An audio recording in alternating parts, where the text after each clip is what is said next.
Hello defence lovers, आज की top headlines कुछ इस प्रकार है। ऑल पार्टी मीटिंग के बाद भारत चीन सीमा विवाद पर प्रधानमंत्री का बड़ा बयान। जम्मू रीजन में पहली बार स्पॉट किया गया हथियारों को कैरी करने वाला पाकिस्तान का 8x8 का ड्रोन। जानिए क्या है सच चीनी सैनिकों का भारतीय सैनिकों की गिरफ्त में होने का। क्या भारत चाइना के साथ वॉर में है, और जानिए डीआरडीओ किस नए मिसाइल सिस्टम को विकसित कर रहा है।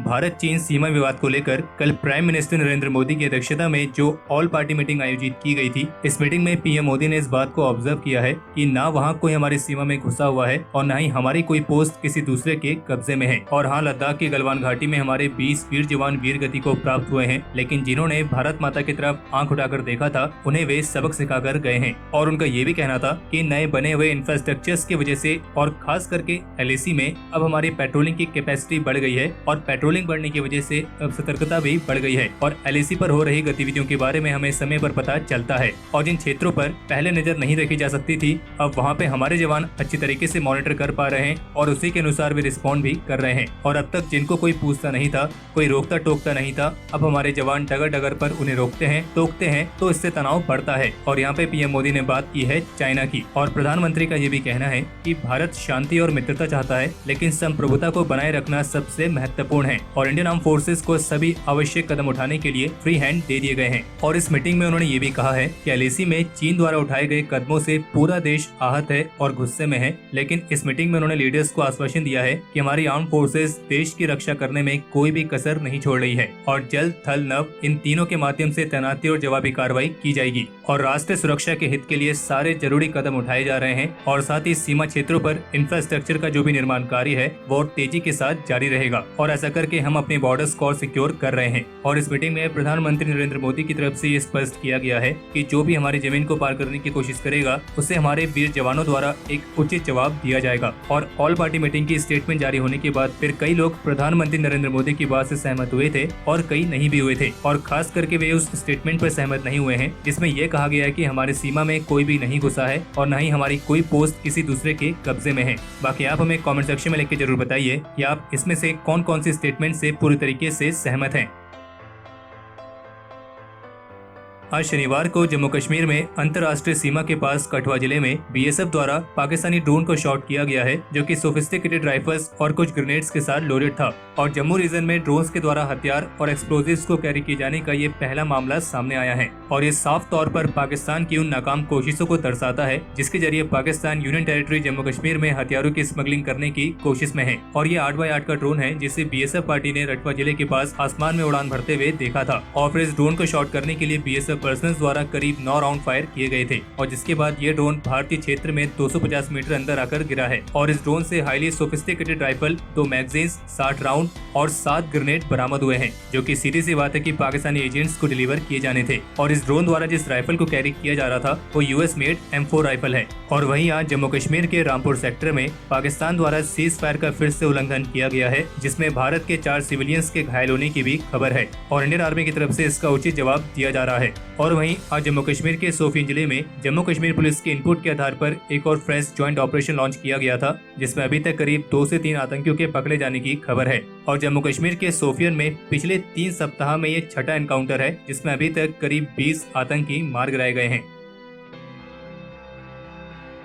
जैसा कि हमने पहले डिफेंस अपडेट में आपको बताया था कि ऑल पार्टी मीटिंग में प्रधानमंत्री नरेंद्र मोदी द्वारा दिए गए इस बयान पर, जिसमें यह कहा गया था कि कोई भी भारतीय क्षेत्र में नहीं घुसा है और न ही किसी भारतीय चौकी पर कब्जा किया गया है, इसके बाद कई लोगों ने असहमति जताई थी और इस पर तरह तरह के सवाल खड़े किए थे। और अब इसी चीज को स्पष्ट करने के लिए पीएमओ की ओर से बयान जारी करके साफ किया गया है कि चीन ने प्रयास तो किया था, लेकिन सैनिकों ने अपना बलिदान देकर इस निर्माण को और इस अतिक्रमण की कोशिश को नाकाम किया है। और पीएमओ के मुताबिक प्रधानमंत्री नरेंद्र मोदी के इस बयान को तोड़ मरोड़ कर पेश किया जा रहा है। और पीएमओ का यह भी कहना है कि यह दुर्भाग्यपूर्ण है कि ऐसे समय में प्रधानमंत्री की टिप्पणियों पर अनावश्यक विवाद पैदा किया जा रहा है, जबकि वीर सैनिक हमारी सीमाओं की रक्षा कर रहे हैं। और इस बयान में ये भी कहा गया है कि भारतीय क्षेत्र कितना है ये भारत के नक्शे से स्पष्ट है, जिसके प्रति ये सरकार दृढ़ता से संकल्पबद्ध है। और इस ऑल पार्टी मीटिंग में बड़े विस्तार से बताया गया है कि पिछले 60 वर्षों में 43,000 वर्ग किलोमीटर से अधिक जमीन पर किन परिस्थितियों में चीन द्वारा कब्जा किया गया है, जिससे ये देश अच्छी तरीके से वाकिफ है। और ये भी स्पष्ट किया गया है कि भारत सरकार एलएसी के एक तरफा परिवर्तन की अनुमति नहीं देगी और हमें विश्वास है कि प्रोपेगेंडा के जरिए भारतीय लोगों की एकता को कम आंकने का प्रयास नहीं किया जाएगा। और इस ऑल पार्टी मीटिंग में जो प्रधानमंत्री द्वारा संदेश दिया गया है वो भारतीय विदेश मंत्री द्वारा उनके चाइनीज काउंटर पार्ट को इस सप्ताह की शुरुआत में दिए गए संदेश के अनुरूप है। और वहीं गुरुवार को चाइनीज मीडिया रिपोर्ट के अनुसार चाइनीज प्रेसिडेंट शी जिनपिंग ने अपनी मिलिट्री को कहा है कि वे आर्म फोर्सेस के हाई क्वालिटी डेवलपमेंट को प्रमोट करने के लिए अपने मैनेजमेंट प्रैक्टिसेस को इम्प्रूव करें। और मिलिट्री मॉडर्नाइजेशन पर उनका यह कमेंट खास तौर पर ऐसे समय पर आया है जब भारत और चीन के बीच तनाव काफी ज्यादा है। और जबकि इसी तनाव के बीच former Indian army chief general VK Singh retired, उन्होंने अभी हाल ही में एक इंटरव्यू के दौरान ये कहा है कि गलवान घाटी में जो घटना हुई थी उसमें भारतीय सैनिकों ने पीपल्स लिबरेशन आर्मी के 40 से भी अधिक सैनिकों को मारा था। और उन्होंने ये तक कहा है कि इस घटना में भारत की तरफ से भी कुछ चाइनीज सोल्जर्स को कैप्चर किया गया था, फिर जिन्हें बाद में छोड़ दिया गया था। हालांकि जनरल वीके सिंह के इस बयान पर ना तो रक्षा मंत्रालय, ना विदेश मंत्रालय और न ही इंडियन आर्मी कहीं से भी कोई भी ऑफिशियल डिटेल सामने नहीं आई है। जैसा कि पिछले डिफेंस अपडेट में हमने आपको बताया था कि पूर्वी लद्दाख में भारत चीन के बीच जो तनाव चल रहा है, इंडियन एयरफोर्स के अपाचे अटैक हेलीकॉप्टर्स और मिग 29 फाइटर्स को स्पॉट किया गया था। और अब लेटेस्ट रिपोर्ट्स के मुताबिक इंडियन एयरफोर्स ने अपने एसेट्स के साथ साथ शिनूक हेलीकॉप्टर्स और मिराज 2000 फाइटर्स को भी इन जगहों पर तैनात किया है। और इन क्षेत्रों में इंडियन एयरफोर्स की तरफ से कॉम्बैट एयर पेट्रोलिंग को बढ़ा दिया गया है। और वहीं इसके अलावा दुंडीगल में स्थित एयरफोर्स एकेडमी में कंबाइंड ग्रेजुएशन परेड को आयोजित किया गया था। और इस परेड में इंडियन एयरफोर्स के total 123 flight cadets pass out हुए हैं, जिनमें से 21 फ्लाइंग ब्रांच को ज्वाइन करेंगे और जबकि 62 ग्राउंड ड्यूटी ब्रांचेस को, और इनमें 19 विमेन ऑफिसर्स भी शामिल हैं और जबकि 11 ऑफिसर्स इंडियन नेवी और इंडियन कोस्ट गार्ड के भी हैं। और इनके अलावा एयरफोर्स एकेडमी से अपनी ट्रेनिंग पूरी करने वाले 2 फ्लाइट कैडेट्स वियतनाम एयरफोर्स के भी हैं। और इसी दौरान जब इंडियन एयरफोर्स चीफ से सवाल पूछा गया कि क्या भारत चाइना के साथ वॉर में है, तो उनका जवाब था नहीं, भारत चाइना के साथ वॉर में नहीं है, लेकिन हम किसी भी तरह की कंटिजेंसी से निपटने के लिए पूरी तरीके से तैयार हैं। और उन्होंने ये भी कहा कि मैं पूरे राष्ट्र को विश्वास दिलाता हूँ कि हमारे वीर जवानों का बलिदान कभी भी व्यर्थ नहीं जाएगा।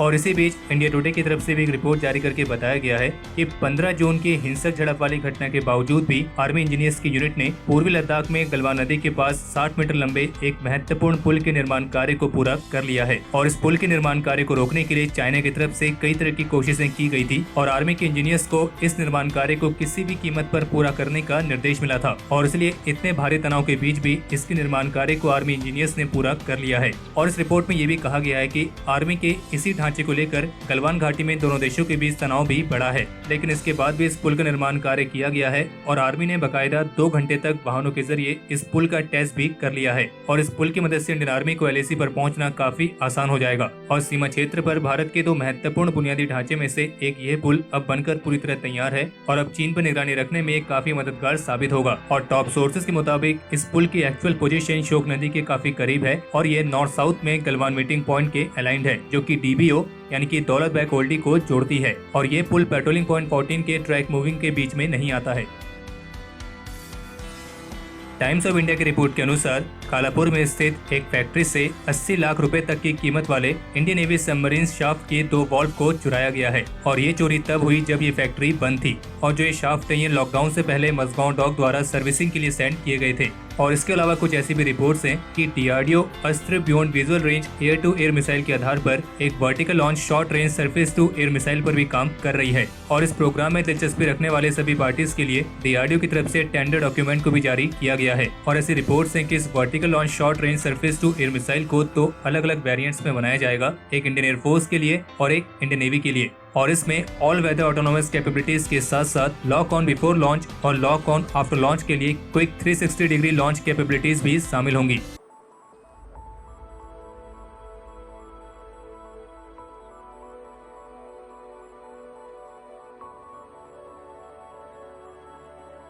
तो हमारे आज के इस एपिसोड के लिए इतना ही। अगर आपको यह एपिसोड पसंद आया हो तो इस वीडियो को लाइक करें और अगर आपका कोई सवाल या फिर सुझाव हो तो उसे कमेंट सेक्शन में शेयर करें। बाकी अगर आपने इस चैनल को सब्सक्राइब नहीं किया है तो इस चैनल को सब्सक्राइब करना ना भूलें।